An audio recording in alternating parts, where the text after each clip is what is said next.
If things are feeling heavy or unclear, that's the lunar eclipse in Pisces, stripping away old illusions.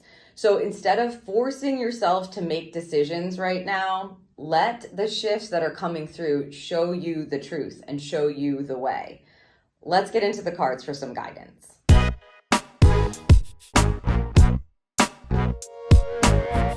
On September 7th, we have a full moon lunar eclipse in Pisces, and it is the start officially of eclipse season. So let's roll these dice and see what we have connected for a numbered shuffle. A 1 and a 5. This feels immediately like personal change is going to be illuminated. Together, it is a 6, which is nice. A 6 is harmony and balance, reciprocity energy, but I feel like personal change is definitely indicated here. So let's get these shuffled and then we'll get into the guidance.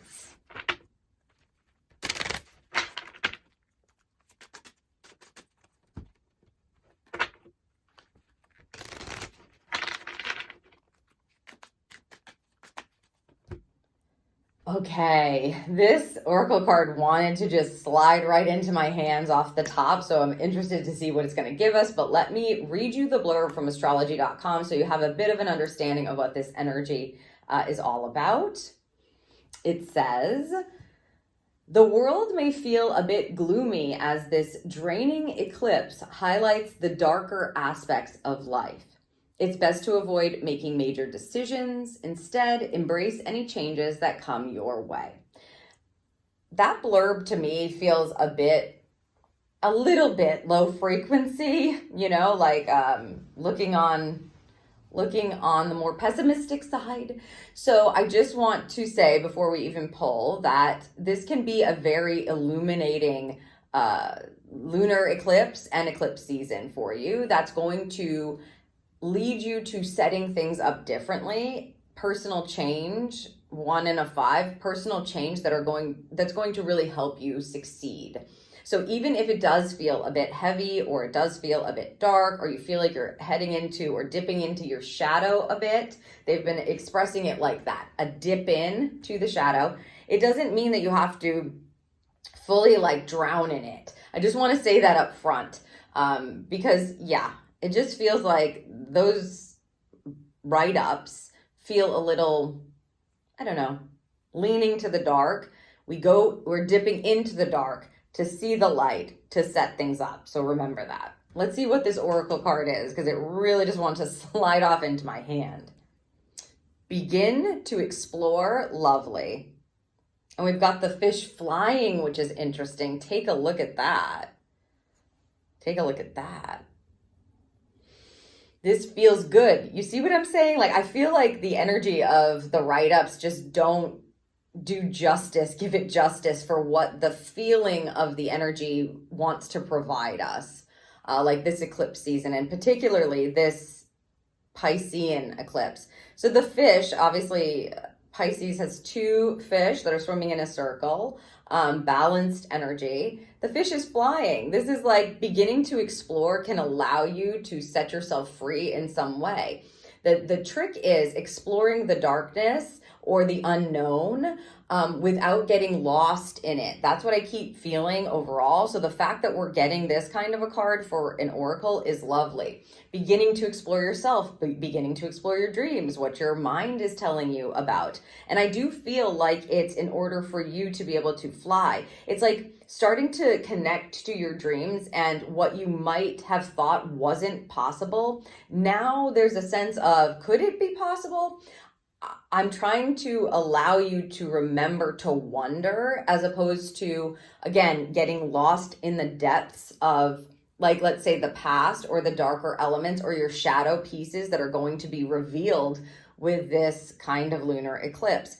The revelations want to come, the illusions want to be broken so that you can take a look at your reality and go, does this match up with what I want for myself? Does this match up with my dream? And the guidance is not to, well, if it doesn't, hurry up and get going at this moment. Instead, the guidance is about exploration. It's about wonder. It's about curiosity. It's about being curious about the unknown and what might be possible for you now or in the future, as opposed to kind of sticking into a very grounded and stuck state. We want to dip into the shadow so we can see what's going on there, what might be holding us back, and then come back into the light and go, what can I explore that is connected to this, that can move me forward or closer to what I'm envisioning for myself. Let's see what the tarot has to give. Okay. The Nine of Swords. And this depiction, I'm just taking it all in. I'll show it to you up close. The Nine of Swords is a card of a perpetual worry, basically. And so I love the depiction. I'm really happy we have this deck in this particular depiction of a Nine of Swords. And the reason I'm saying that is because we can see that the swords are sort of blocking the heart center there, but it's how we use the swords that's going to matter. And in this particular depiction or illustration, the swords are all lined up as if to say, use your thoughts in a way that can help you climb up this ladder to freedom, to fly, to possibility. The Nine of Swords can be stuff showing up or being revealed to you that feels really hard, or something repeating itself like it's a nightmare that's never ending. It's a card of mental stress and worry, of losing sleep over things that you're worrying about. But I think the energy here is telling you, begin to explore some other thoughts for yourself. It may require you to get uncomfortable or get outside of your comfort zone, right? But it feels like these swords are all beautifully stacked up for us to move up and out of the stressors or the worries, to begin to explore a different way of thinking or believing or possibility. A Nine of Swords is not always a bad thing. It's just a reference, right? They're like, hey, the stuff that you're worrying about, we're going to be showing you some information about that and how you can bridge the gap between what you want for your future and what you see in your reality. If something doesn't feel good, or if you're constantly stressed over something, this is about exploring something new, not continuing to stay like locked in the stressors or the worries of your mind, but instead realizing maybe some of these can build a ladder that gets me out of this, to open my mind, to be curious about other ways of thinking about this. And because we have that heart there behind those swords, it's like, that's how we get to the heart of it. So you definitely do not want to ignore the things that are coming up under this energy with this Piscean eclipse. It's going to be magnified for you to be able to see it and to begin to explore it. Again, don't feel like you have to figure everything out all at once. But whatever's been stressing you out and worrying you, they're blatantly telling us, this is going to be highlighted. We need you to be open. Something new wants to come in. Personal change needs to happen here. We're going to show you where those changes may need to be made. Can you be open to exploring something different instead of staying in the worry day after day, night after night, etc.? So that's the question. Can you be open to it? That's what this eclipse wants to provide for us. And as I said, it is going to lend itself to some beautiful energy with the second eclipse. So let's start here. Okay, let's see the charm. Okay, beautiful energy with the charm. We've got the turtle. Lovely. The turtle charm is about coming home to yourself. It's also a very grounded, obviously the classic, adage with a turtle is slow and steady wins the race. Let's see if I can get him to stay. There you go. Slow and steady wins the race. Again, I don't feel any rush. I feel like our goal for this entering into the magnified energy and the peak of this eclipse and the start of the eclipse season officially is to just recognize what you're worrying about and ask for something else, right? Ask for a new thought, ask for a view, ask for a different perspective on it.